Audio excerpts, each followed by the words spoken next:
2,000 years ago, at the dawn of the first century, the world was ruled from Rome, and Rome was in turmoil.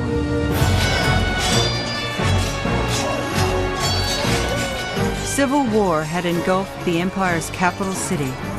Dictators seized power, and the Roman future seemed bleak.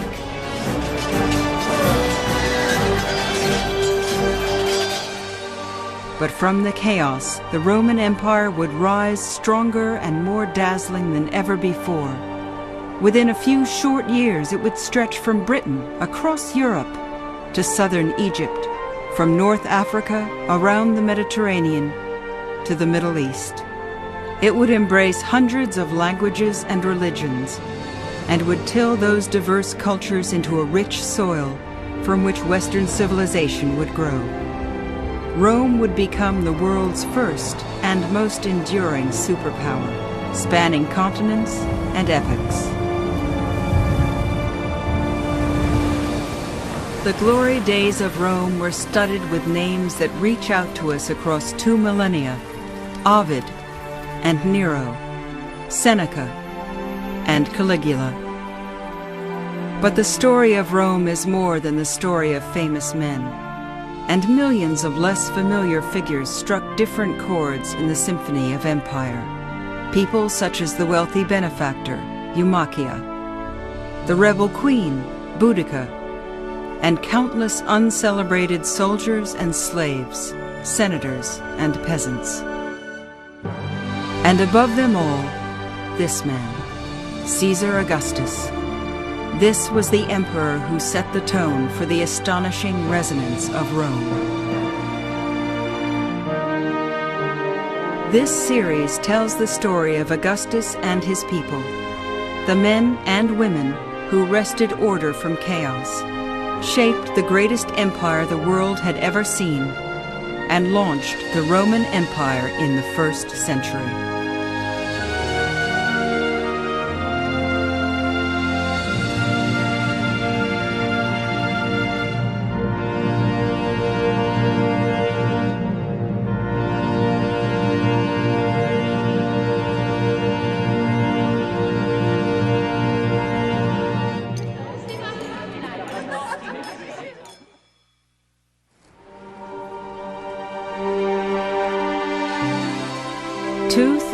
Years after Egypt's pharaohs reigned supreme, 400 years after the flowering of Greek culture,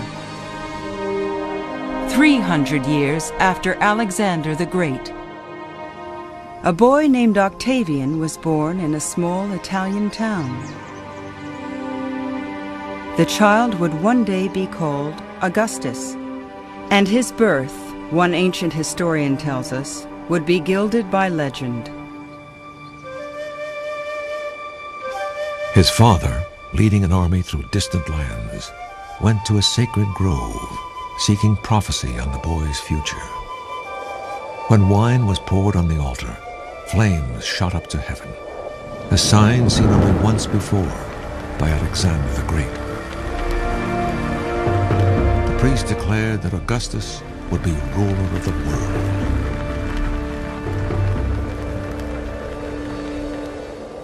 The story is told by Suetonius.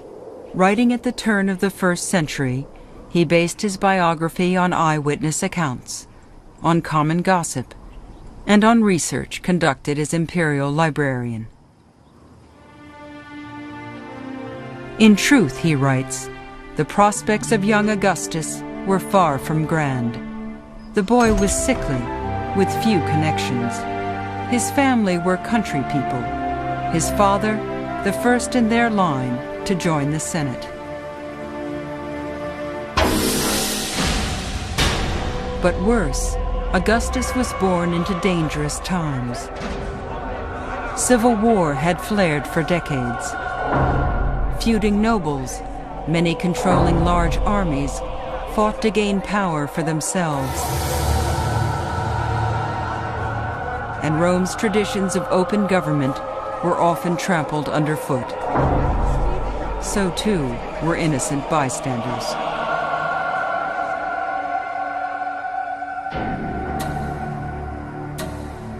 When Augustus was just 4 years old, his father suddenly died.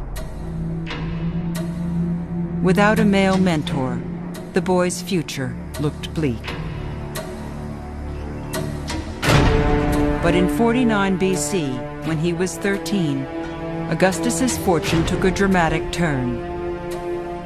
For in that year, his great-uncle, Julius Caesar, gained the upper hand on the battlefield. Leading an army across the Rubicon River, Caesar declared himself master of Rome and ruler of an empire still aspiring to greatness. At the time of Julius Caesar, the Roman Empire was a little bit like a boy who's reached 6 feet tall, and yet he's only 14 or 15 years old. He's not yet a man. The externals of empire were there. The armies were there. The Romans governed most of the coast of the Mediterranean, with the exception of Egypt. However, they had not yet learned to bring that into a functioning organism.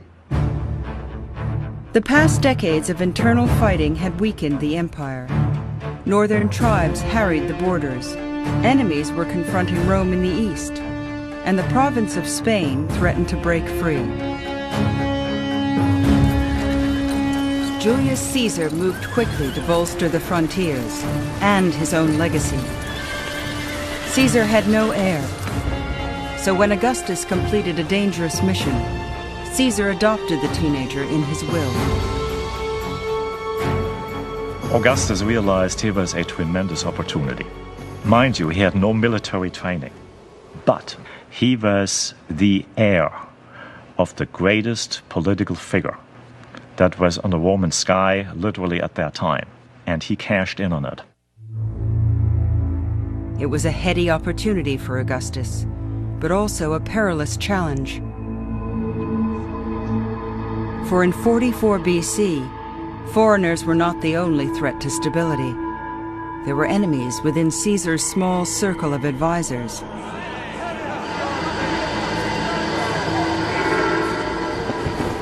They murdered Caesar at a meeting of the Senate. For the second time in his life, Augustus lost a father. But now on the verge of manhood, he thrust himself into the maelstrom of Roman politics. The death of Julius Caesar was not just a turning point in Augustus's life, it was a turning point in world history. He was extremely young at this time, only in his 19th year. And yet, when he knew that he had been made Caesar's heir, he immediately took up the political legacy of Caesar and entered the mainstream of Roman politics, didn't hesitate to try to avenge his father, but that meant, of course, stepping onto the stage of politics, raising an army, and immediately immersing himself in a contest for supreme political power at Rome. He displayed brutality against enemy prisoners. Once, when a father and son were begging for their lives, he ordered they should draw lots to determine which would be executed. The father offered himself, and so was killed. Because of this, the son committed suicide. Augustus watched them both die. Suetonius describes the crisis as trial by fire, and Augustus didn't flinch from the task. He formed a strategic alliance with Mark Antony, a powerful general who also wanted supremacy. Together, they massacred their enemies in the capital. Then they pursued their rivals to the shores of Greece, where they fought and won two of the bloodiest battles in Roman history. When the carnage ended, the empire was theirs. Augustus and Antony divided the spoils of war.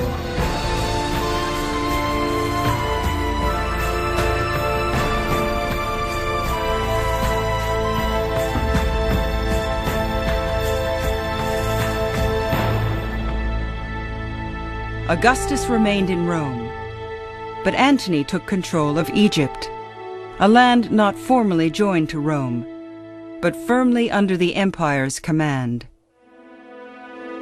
There he joined forces with Egypt's queen.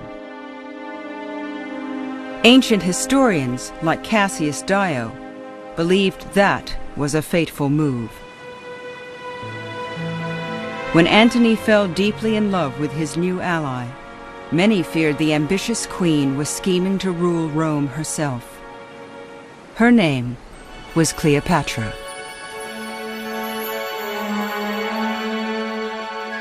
Cleopatra's brazen desire for passion and wealth was insatiable. By love, she had made herself Queen of Egypt. But she failed in her goal to become Queen of the Romans. Cleopatra did not enjoy a good press in Rome. What really irritated people about Cleopatra is that she was a powerful woman from the East and from a very wealthy country with a monarchic system of government. And she therefore symbolized lack of moderation, lack of control, frenzy, fury, everything that Rome tried not to be. Cleopatra and Antony were cast as the leaders of the evil empire. Antony's alliance with Augustus withered. He and Cleopatra mobilized, but Augustus struck first. The poet Virgil later cast the battle as an epic struggle of East against West. Standing high on the stern, Augustus leads the Italians into battle, carrying with him the might of the Senate and the people. Opposing him with barbarian wealth is Antony, suited for battle. He carries with him the powers of the Orient, and, to the scandal of all, his Egyptian wife. Their monstrous divinities raise weapons against our noble Roman gods.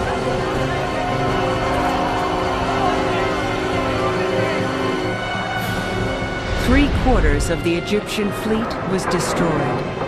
Antony and Cleopatra committed suicide, and the land of the pharaohs was formally annexed to the Roman Empire. The annexation of Egypt for Augustus was immensely important. It was the equivalent of Hitler's troops marching through the streets of Paris. Here was a wealthy country that was going to be providing food, that was going to be providing land, but above all, it was a country of great cultural prestige. And once Rome had Egypt as part of its empire, they had truly arrived.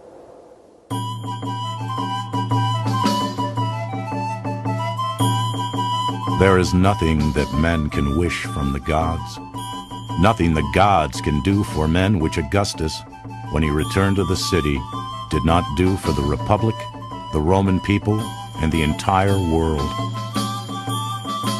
Civil wars were finished, foreign wars ended, and everywhere the fury of arms was put to rest. Upon Augustus's return to a war-torn Rome in 29 BC, the city went wild with enthusiasm.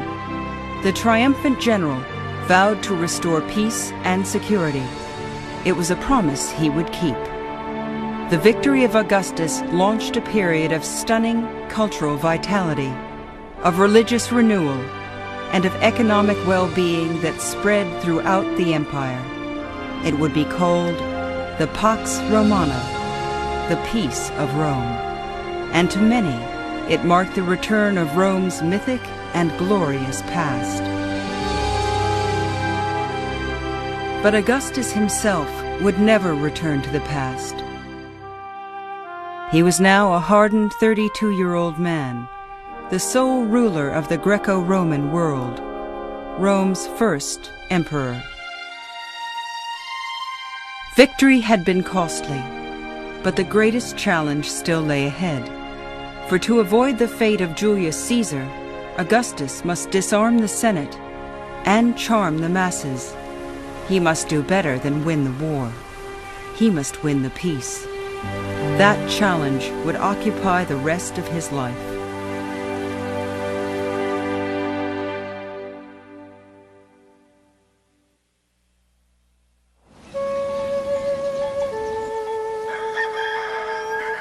Let me step forward, clear my throat, and announce that I am a native of Solmo, a few days' journey eastward from Rome. While Augustus fought his way to the pinnacle of power, a boy named Ovid was coming of age under less demanding circumstances. I was the second son, a year to the day younger than my brother. We always had 2 cakes on the birthday we shared, and were close in other ways as well. We studied together, and then went up to Rome to seek our fortunes.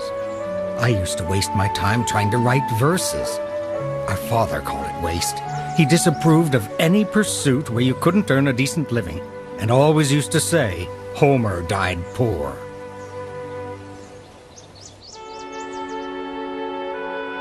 Ovid came from the same stock as Augustus. They were both landed gentry, and like Augustus, the young man found his identity and his ambitions molded by his demanding family. I tried to give up poetry, to stick to prose on serious subjects, but frivolous minds like mine attract frivolous inspirations, some too good not to fool with. I kept returning to my bad habits, secretive and ashamed. I couldn't help it. I felt like an imposter at serious matters, but I owed it to my father and brother to try to do my duty. By Roman law, a father wielded absolute control over his children. Those who displeased him could be disowned, sold into slavery, or even killed. The young Ovid tried to meet his father's expectations. He married, he studied law, but the strain proved unendurable. Miserable, Ovid and a friend set out on a journey of self-discovery. We toured all the magnificent cities of Asia. We watched the flames of Mount Etna light up the heavens. We plowed the waves in a painted ship and also traveled by wagon. Often the road seemed short as we were lost in conversation. When we walked, our words outnumbered our steps, and we had too much to say, even for the long evenings of summer.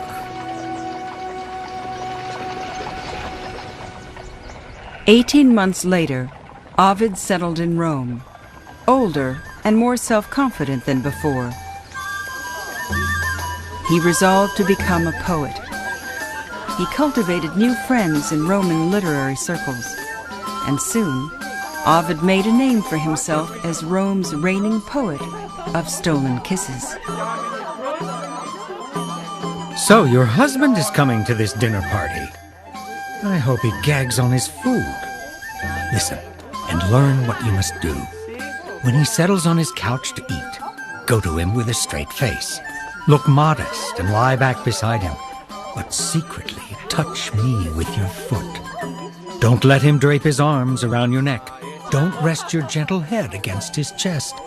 Don't welcome his fingers to your lap or to your eager nipples. Most of all, no kissing. When dinner is done, your husband will close the bedroom door. But whatever the night shall bring, tell me tomorrow you refused him. It's a mistake to think that Ovid's poetry can be read very literally in purely autobiographical terms. That wouldn't be true, I think, of any poetry from antiquity. But clearly at the same time, Ovid is writing about subjects of which he has some sort of experience. And he certainly, through the love poetry, opens up a world which is very different in tone and quality from the official atmosphere. While Ovid bloomed as a man of words, the new emperor thrived as a man of action. He rebuilt Rome and his own family. Divorcing his wife, Augustus married his heavily pregnant mistress, Livia. The move raised eyebrows and hackles, for love was not the only motive, and although Augustus shunned the trappings of absolute power, many suspected he was building a dynasty, a line of heirs to rule Rome for generations to come. Augustus knew it was a dangerous move. That Julius Caesar had been murdered for appearing a king. Augustus would not make the same mistake. He relinquished high office and struck a delicate balance between fact and fiction.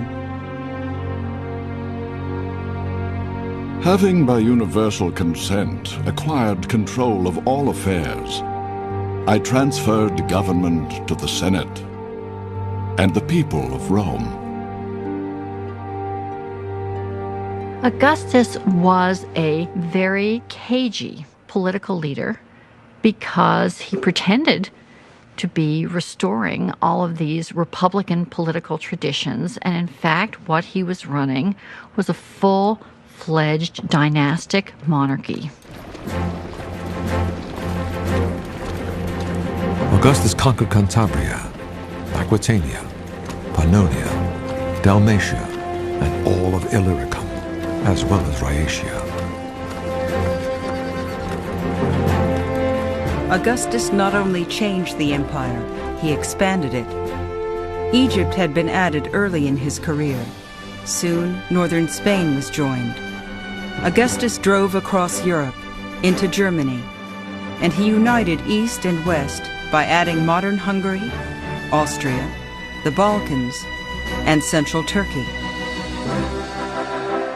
These victories employed Roman soldiers and senators and offered welcome distractions to the city's poor.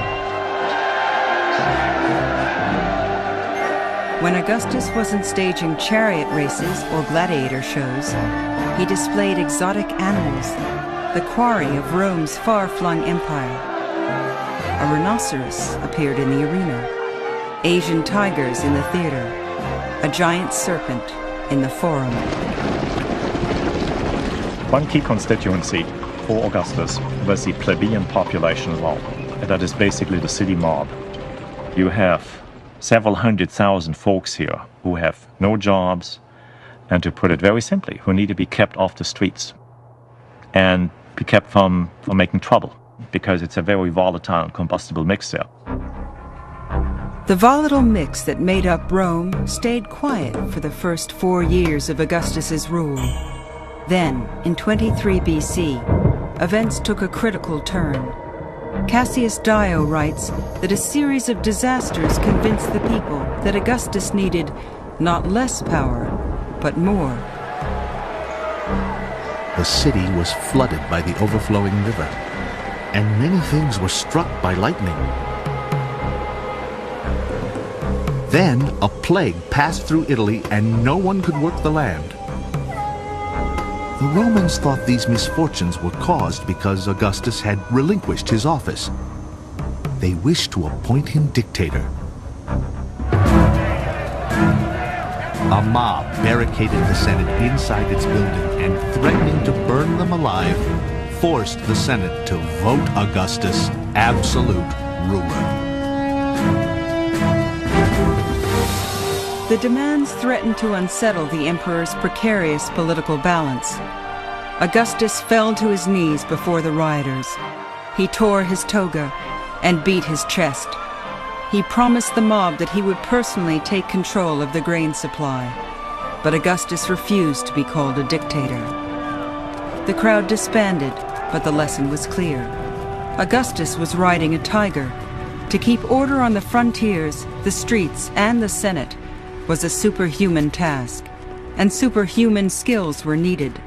Luckily for Rome, Augustus had them. Then something very fortuitous happens. Halley's Comet shows up. And the word is given out by Augustus. This is the soul of Julius Caesar ascending into heaven. So from this point on, he is called Julius Caesar the Divine. Politically, it became very potent, because what does Augustus do at this point? On all his coinage, on all his writings, and all his symbols, whatever, he puts out the words DF, Son of the Divine. And it's really quite an asset in politics to be the son of the divine. There are modern politicians, I think, would be very jealous of being able to do that. Augustus enhanced his pious new identity with stories of his lean habits. It was said that he lived in a modest house and slept on a low bed, that he ate common foods, coarse bread, common cheese, and sometimes even less. My dear Tiberius, not even a Jew observes a fast as diligently on the Sabbath as I have today. I ate nothing until the early hours of evening, when I nibbled 2 bites before my rub-down. Moral change, Augustus began to argue, was the enemy of Rome. He believed that its future ran through its past, through the restoration of values he thought had first made Rome great. I renewed many traditions which were fading in our age. I restored 82 temples of the gods, neglecting none that required repair at the time. In public, Augustus led by example. He sacrificed animals in traditional rituals, and he re-established traditional social rules. New laws assigned theater seats by social rank.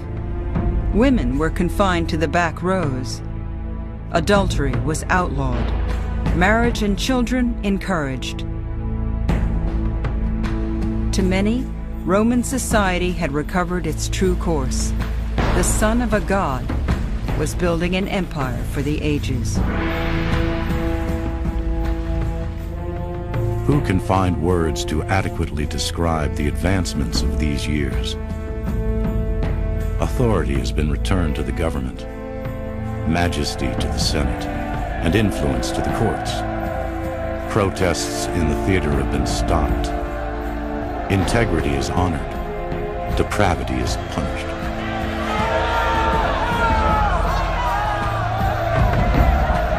But amid the applause, there were also cries of protest. The emperor's new traditionalism rankled friends and enemies alike. It even rankled his own daughter, Julia. Long a pawn of family politics, Julia assumed that she was exempt from her father's stringent views. She was wrong.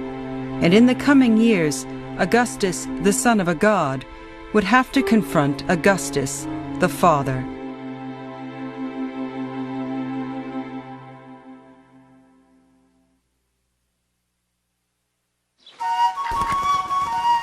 If there is anyone here who is a novice in the art of love, let him read my book. With study, he will love like a professional. As the Emperor Augustus firmly charted a course of moral rigor, the poet Ovid staked out different ground. He was now Rome's most famous living poet, and his boldness grew in step with his reputation. Having all but exhausted the conventions of love poetry, he decided to stretch them. He began composing a manual of practical tips on adultery. Step 1. Stroll under a shady colonnade. Don't miss the shrine of Adonis, but the theater is your best hunting ground. There you'll find women to satisfy any desire. Just as ants come and go, so the cultured ladies swarm to the games. They come for the show, and to make a show of themselves. There are so many, I often reel from the choice. Many Romans yearned to follow their emperor back to the good old days of stern Roman virtue, but others reveled in the promises of Rome's newfound peace. Ovid was one of them. To the youthful poet, old limits seemed meaningless. Do not doubt you can have any girl you wish. Some give in, others resist, but all love to be propositioned. And even if you fail, rejection doesn't hurt. But why should you fail? Women always welcome pleasure and find novelty exciting. Indeed, the earlier civil wars had unleashed enormous social change. Some women had gained political clout, new rights, and new freedoms. Tradition holds that one such woman was Julia, the emperor's only child. Julia had a love of letters and was well educated, a given in that family. She also had a gentle nature and no cruel intentions. Together, these brought her great esteem as a woman. Julia didn't reject traditional values wholesale. She had long endured her father's overbearing control. She dutifully married 3 times to further his dynastic ambitions, and she bore 5 children. Her 2 boys, Gaius and Lucius, were cherished by Augustus as probable heirs. But like Ovid, Julia expected more from the piece. She was clever and vivacious, and she had an irreverent tongue that cut across the grain of Roman convention. Her legendary wit was passed through the centuries by a late Roman writer called Macrobius. Several times her father ordered her, in a manner both doting and scolding, to moderate her lavish clothes and keep less mischievous company. Once he saw her in a revealing dress. He disapproved, but held his tongue. The next day, in a different dress, she embraced her father with modesty. He could not contain his joy and said, "Now, isn't this dress more suited to the daughter of Augustus?" Julia retorted, "Today I'm dressed for my father's eyes. Yesterday I dressed for my husband's." But apparently Julia's charms were not reserved for her husband alone. The emperor's daughter took many lovers. Her dalliances were so well known that people were actually surprised when her children resembled her second husband, who was the father of her 5 children. And she wittily replied, "Well, that's because I never take on a passenger unless I already have a full cargo," meaning that she waited until she was already pregnant before undertaking these dalliances. So concerned was she to protect the bloodlines of these offspring. Julia, like Ovid, was a testament to her times.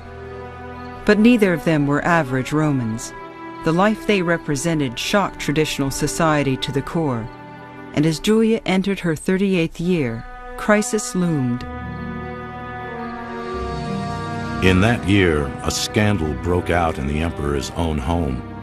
Shameful to discuss, horrible to remember. One Roman soldier voiced deep revulsion at Julia's extraordinary self-indulgence. Julia, ignoring her father Augustus, did everything which is shameful for a woman to do, whether through extravagance or lust. She counted her sins as though counting her blessings, and asserted her freedom to ignore the laws of decency. Julia's behavior erupted into a full-blown political crisis, and it was marked by overblown claims. The emperor's daughter was rumored to hold nightly revels in Rome's public square. She was said to barter sexual favors from the podium where her father addressed the people. When the gossip reached Augustus, the emperor flew into a violent rage. He refused to see visitors. Upon emerging, Suetonius reports, he publicly denounced his only child. He wrote a letter advising the Senate of her misbehavior, but was absent when it was read. He secluded himself out of shame and even considered a death sentence for his daughter. He grew more obstinate when the Roman people came to him several times begging for her sake. He cursed the crowd that they should have such daughters and such wives. As a father, Augustus could not abide Julia's behavior. As an emperor, he could not tolerate the embarrassment. Augustus banished Julia for the rest of her life.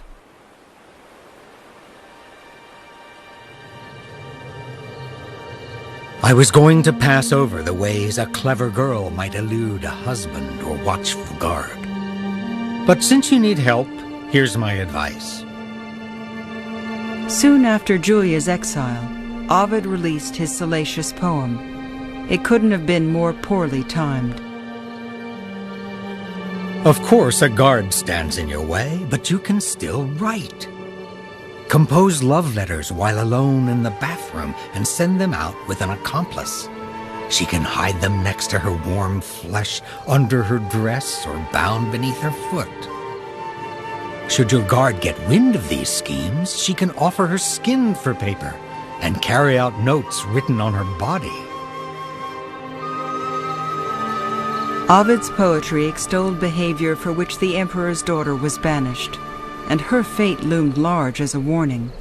For the present, the emperor remained mute toward Rome's most gifted rebel. Ovid turned his hand to less provocative forms of poetry. He remarried, and he embraced a new appreciation for discretion. Enjoy forbidden pleasures in their place, but when you dress, don't forget your mask of decorum. An innocent face hides more than a lying tongue. Ovid was on notice. The order of Augustus had firm bounds of propriety, and Ovid had tested them to the fullest.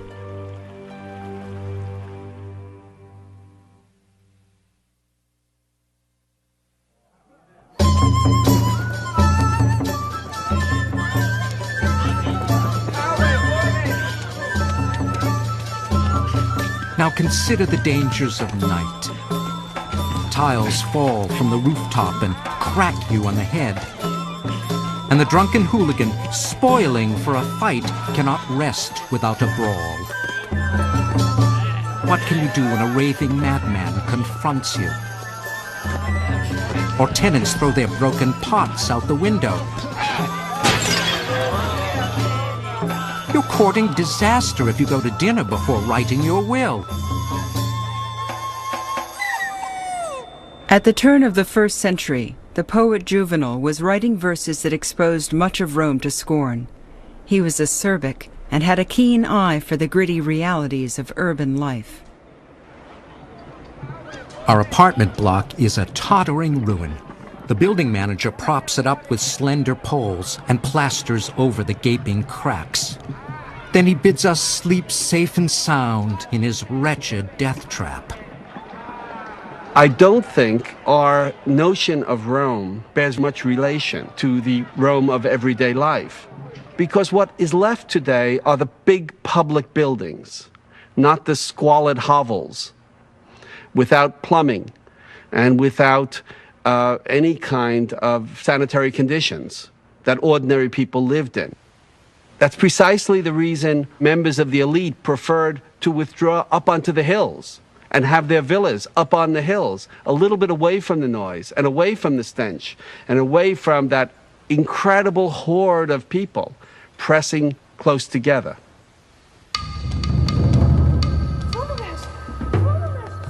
I would love to live where there are no fears in the dark of night.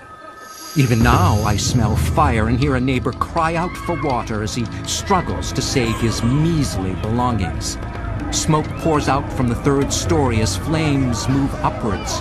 But the poor wretch who lives at the top, with a leaking roof and roosting birds, is oblivious to the danger and sure to burn.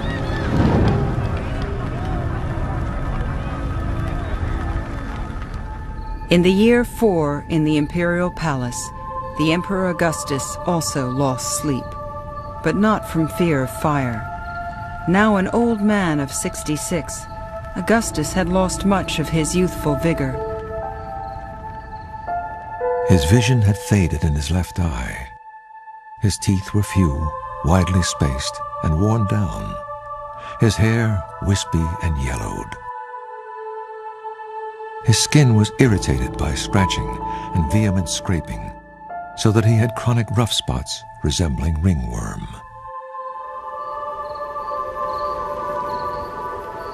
As the emperor neared death, plots to succeed him sprouted. His grandsons and intended heirs had both died unexpectedly, and the emperor himself lived under constant threat of assassination. Speaking for Augustus, one ancient historian voiced his dilemma. "Whereas solitude is dreadful," he wrote, "company is also dreadful. The very men who protect us are most terrifying." In many ways, Augustus looks so solid, and what he created looks so solid, you forget the fragility. I think contemporaries were very aware of that fragility, and surely Augustus was. He was over-anxious, in a sense, to provide a secure system after he'd gone.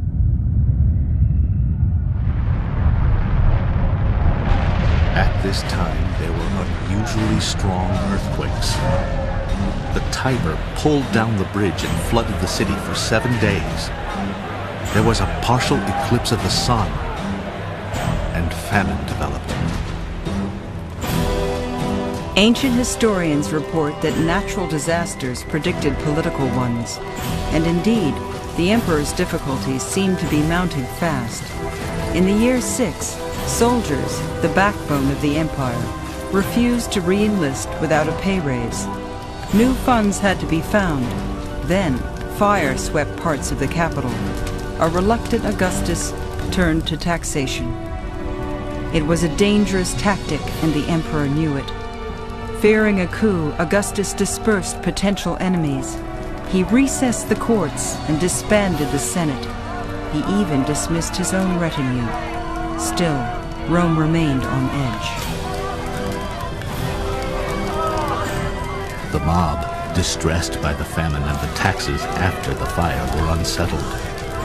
They openly discussed rebellion. When night fell, they hung seditious posters.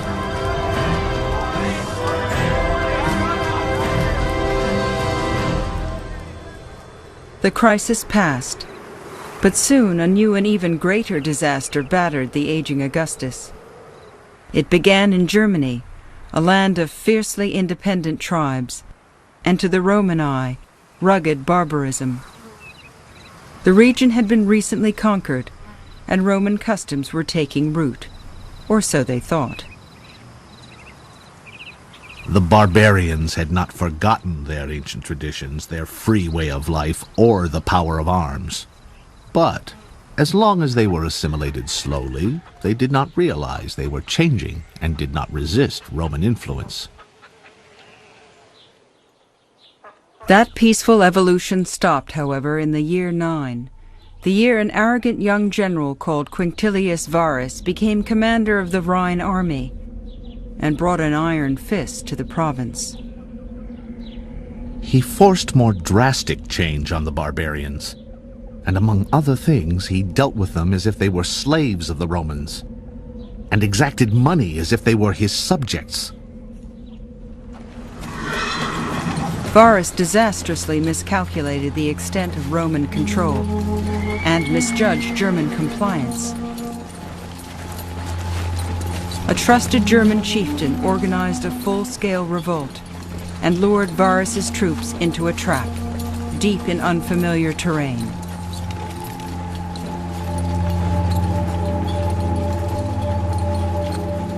The mountains were rocky and cut with ravines. The trees were dense and tall, so that the Romans were struggling to make progress.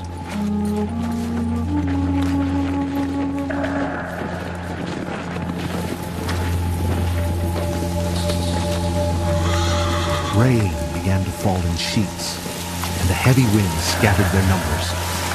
The ground became slippery around the tree trunks and roots. While the Romans were dealing with these troubles, the barbarians surrounded them, and suddenly coming from everywhere. First, they hurled missiles from afar. Then, since no one was fighting back and many were wounded, the barbarians came ever closer, and the Romans were unable to retaliate.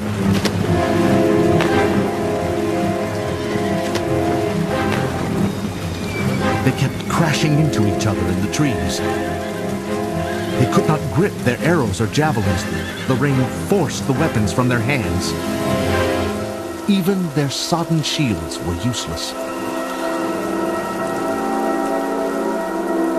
And so, every man and every horse was slaughtered.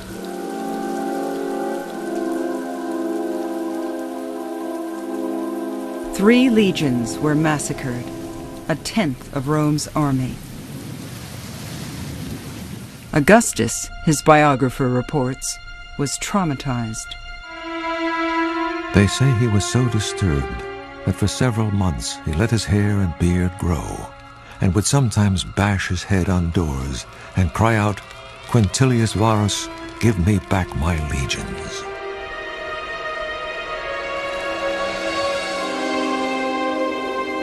The disaster in Germany underscored a stark reality. The empire was born of violence, and to violence it ever threatened to return. The emperor was in no mood for leniency.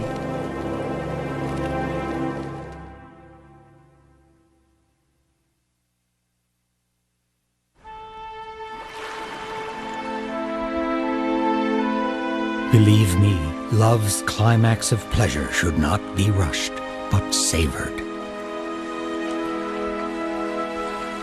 And when you reach those places your woman loves to have touched, don't let shame get in the way. Don't back off.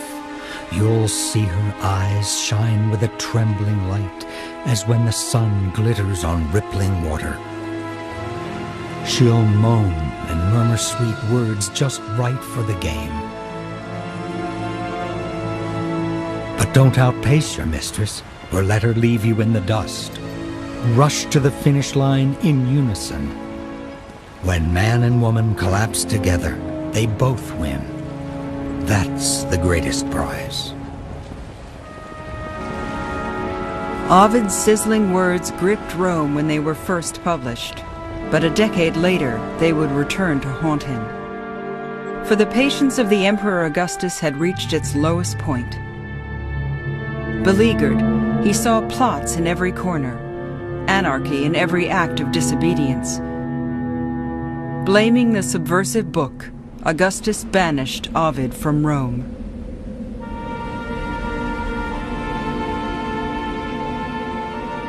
Hello, are you there? If so, indulge these verses of mine. They don't come from my garden or that old couch I used to sprawl on.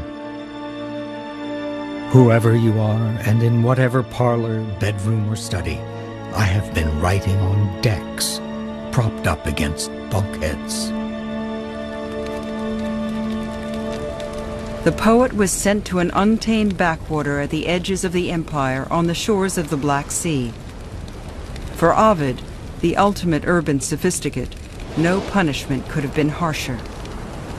His roguish aplomb crumbled to anguish. When night falls here, I think of that other night, when I was cast out into the endless gloom. We managed to laugh once or twice, as my wife found in some old trunk odd pieces of clothing. This might be the thing this season, the new Romanian mode. And just as abruptly, our peal of laughter would catch and tear into tears. And we held each other. My wife sobbed at the hearth. What could I say? I took the first step with which all journeys begin, but could not take the second. I was barely able to breathe. I set forth again. Behind me, she fell rolling onto the floor. Her hair swept into the hearth, stirring up the dust and ashes. I heard her call my name. I thought I had survived the worst. What could be worse? But my wife arose, pursued me, held on to me, weeping. Servants pulled her away. Whatever worth there was in me died there.